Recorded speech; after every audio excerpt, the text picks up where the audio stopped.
દાહોદના ભીલવાડ ખાતે નગરપાલિકા દ્વારા દબાણ દૂર કરવાની કામગીરી હાથ ધરાઈ, જેમાં ચુસ્ત પોલીસ બંદોબસ્ત સાથે તંત્રે દબાણ દૂર કરાયા. આ દબાણમાં કાચા પાકા મકાનોના દબાણો હટાવાયા છે. 1 મહિના અગાઉ તમામ લોકોને નોટિસ પાઠવવામાં આવી હતી. આ દબાણ સ્માર્ટ સિટી અંતર્ગત અતિક્રમણ દૂર કરવાની કામગીરી કરવામાં આવી, તો બીજી બાજુ દબાણની કામગીરીને પગલે લોકોમાં ભારે રોષ જોવા મળી રહ્યો છે.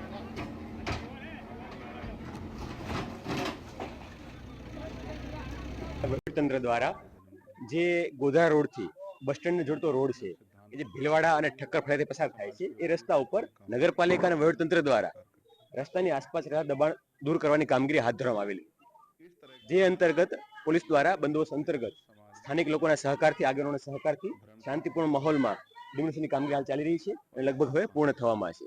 વહીવટી તંત્ર નગરપાલિકા દ્વારા આ અંગે રસ્તો પહોળો કરવાની કામગીરી હાથ ધરવામાં આવશે.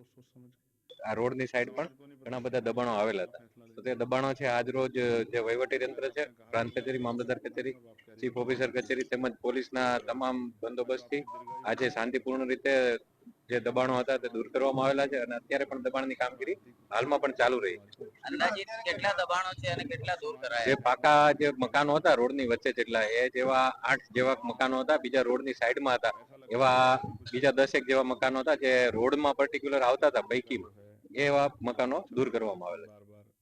આજે હવેરમાં આવ્યા, કાલે અમને સાંજે જ જાણ કરી 4 વાગે કે આટલું હટાવેલું, તો અમે 10 મિનિટનો ટાઈમ આવ્યો અને પૂરું તોડી નાખ્યું. અમે બધાને તો નોટિસ મળી, પણ અમને તો નોટિસ બી નથી મળી, બરાબર. અને સાહેબ 4-5 વાર જેટલી બી વારમાં પણ થાય એમ કીધું તમારા ઘરને કશું ના થાય, તો બી આખું પૂરું તોડીને નાહી ગયા.